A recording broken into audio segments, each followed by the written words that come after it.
আসসালামু আলাইকুম। যুদ্ধের ১ বছর অতিবাহিত হয়ে গেছে। গাজা এখন মৃত্যুপুরী। উঁচু উঁচু প্রাসাদগুলো গুড়িয়ে দেওয়া হয়েছে। মাটির সাথে মিশে আছে ভাঙা ভাঙা ইট পাথর। ঘরবাড়ি উড়ে গেছে, মিশে গেছে বাতাসে। শেষ হাসপাতালটিও মাটিতে মিশে গেছে। অ্যাম্বুলেন্সগুলোর ভাঙা ভাঙা টুকরো পড়ে আছে এখানে সেখানে। এ তো গেল সাজ সরঞ্জাম আর ঘরবাড়ির কথা। মানুষের অবস্থা আরও ভয়াবহ। প্রতি মুহূর্তেই মানুষের নির্মম মৃত্যু ঘটে গাজায়। কেউ মরে শত্রুর হামলায়, কেউ মরে ক্ষুধা আর পিপাসায়, আর কেউ মরে শৈত্যপ্রবাহের প্রকোপে। পথে ঘাটে লাশ, ক্ষতবিক্ষত দেহ, আগুনে পুড়ে ছাই। আদুরে কন্যার এক টুকরো পা নিয়ে সান্ত্বনা খুঁজেন আহত পিতা। কাফনের কাপড় নেই, পলিথিনে মোড়ানো সারি সারি লাশ।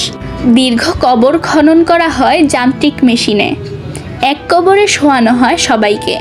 গত ৫ জানুয়ারি পর্যন্ত সর্বমোট শহীদ হয়েছেন ৪৫,৮০৫ জন। আহত হয়ে পড়ে আছেন ১,০৯,০৬৪ জন। যুদ্ধ শুরু হওয়ার পর থেকেই নিপীড়িত গাজাবাসীর পাশে দাঁড়িয়েছে সরকারি নিবন্ধনভুক্ত জাতীয় সেবা সংস্থা হাফেজজি চ্যারিটেবল সোসাইটি অফ বাংলাদেশ। সময়ের পালা বদলে সবাই যখন গাজাকে প্রায় ভুলেই গেছে, তখন বাংলাদেশ থেকে কেবল হাফেজজি চ্যারিটেবল সোসাইটি আলাদা প্রজেক্ট চালু করে ত্রাণ সহায়তা কার্যক্রম পরিচালনা করেছে গাজায়। হাফেজজি চ্যারিটেবল সোসাইটি এখন পর্যন্ত প্রায় ১.৫ কোটি টাকার সহায়তা পৌঁছে দিয়েছে সরাসরি নিপীড়িত মানুষের কাছে। এরই মধ্যে গত ১৯ নভেম্বর মঙ্গলবার মিশর সফরে যায় সংস্থাটির ৬ সদস্যের একটি টিম। ৬ দিনের ওই সফরে মিশরের শরণার্থী শিবিরের আশ্রয় নেওয়া গাজাবাসীদের সহায়তা দেওয়ার পাশাপাশি আন্তর্জাতিক সেবা সংস্থাগুলোর সাথে সমন্বয় করে গাজা ও খান ইউনিসেও ত্রাণ সহায়তা পৌঁছে দেন তারা।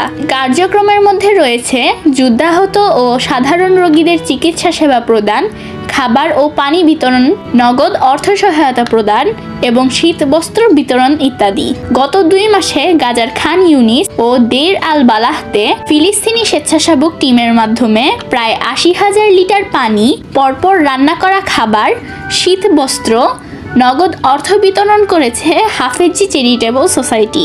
স্বেচ্ছাসেবকরা প্রতিটি কার্যক্রম সংস্থার নিজস্ব ব্যানারে এবং সংস্থার ইউনিফর্ম পরে করে থাকেন।